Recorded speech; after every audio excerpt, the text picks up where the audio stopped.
वंदे मातरम, जय भारत। अभी तक आप लोग हमारे साथ education psychology, scope of education psychology को डिस्कस कर रहे थे, देख रहे थे।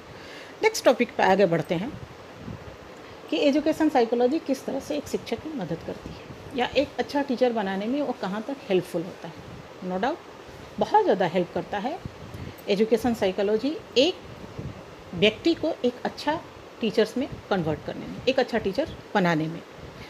आप एम्स ऑफ एजुकेशन साइकोलॉजी अगर देखेंगे, एम्स ऑफ एजुकेशन साइकोलॉजी हम बनाते हैं, देन उसके एम्स को पूरा करने के लिए हम अपना स्कोप ऑफ एजुकेशन साइकोलॉजी तय करते हैं कि हम अपने एम को अचीव करने के लिए एजुकेशन साइकोलॉजी में क्या क्या टॉपिक रखेंगे।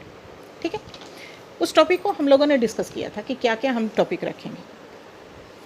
अब ये देखते हैं कि किस तरह से जब एम्स ये स्कोप ऑफ एजुकेशन साइकोलॉजी हम कर लेते हैं तो वो कहाँ कहाँ हमारी मदद करता है, किस किस तरह से वो हमारी मदद करता है। यही आ जाएगा कि किस तरह से एजुकेशन साइकोलॉजी हमें एक अच्छा टीचर बनाने में मदद करता है। बहुत सारे साइकोलॉजिस्ट ने एम्स ऑफ एजुकेशन साइकोलॉजी को दो भागों में बांटा है। एम्स ऑफ एजुकेशन साइकोलॉजी को दो भागों में बांटा है। क्या? एक सामान्य उद्देश्य और दूसरा हो जाता है विशिष्ट उद्देश्य। एक जनरल एम्स, दूसरा पर्टिकुलर एम या स्पेसिफिक एम। जनरल एम्स जो होता है वो हमारे कल्चर से रिलेटेड होता है, वो हमारे सोशल इवेंट से रिलेटेड होता है, या वो हमारे स्कूल का जो भी ऑर्गेनाइजेशन है उसको हेल्पफुल करता है। दूसरा होता है स्पेसिफिक या पर्टिकुलर एम, वो किससे रिलेटेड होता है। पर्टिकुलर एम डायरेक्ट जो होता है वो students, teacher, parents, research scholar, educationist, इन लोगों से वो डायरेक्ट रिलेटेड होता है, वो मदद करता है।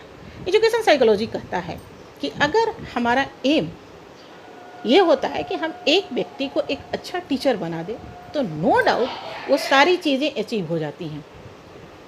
मतलब एक अच्छा टीचर, आज अगर आप एक अच्छा टीचर बनने के लिए पढ़ रहे हैं तो कल को आप पेरेंट्स बनेंगे। अगर आप अपनी स्टडी को आगे रखते हैं, रिसर्च करते हैं, अच्छे रिसर्च स्कॉलर बनेंगे। नो डाउट अगर आपने रिसर्च कर लिया इस पर तो कल को आप एक एजुकेशनिस्ट के तौर पे भी बड़ा अच्छा परफॉर्म करेंगे। इसलिए एजुकेशन साइकोलॉजी का पहला टारगेट होता है कि वो अपने टीचर्स को बहुत अच्छे तरीके से वो हेल्प कर सके, मदद कर सके, ताकि वो समाज में एक बहुत बड़ी भूमिका निभाता है। अब हम देखते हैं कि किस तरह से ये हमारी मदद करता है।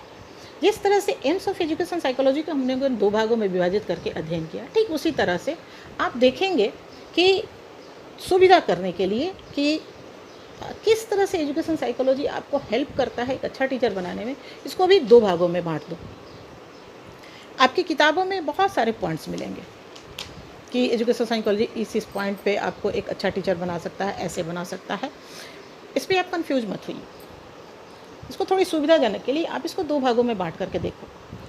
आप स्टडी कर रहे हैं, नो डाउट आप में भी इतना समझदारी आ ही जाएगा, आ गया है कि आप इसको दो भागों में बांट सकते हैं।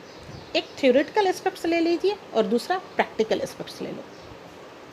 ठीक है, ऐसे भी मैंने आपको बताया कि कोई भी चीज़ एक थॉट से शुरू होता है और उस थॉट को किस तरह से हम प्रैक्टिकल वे में इस्तेमाल कर सकते हैं।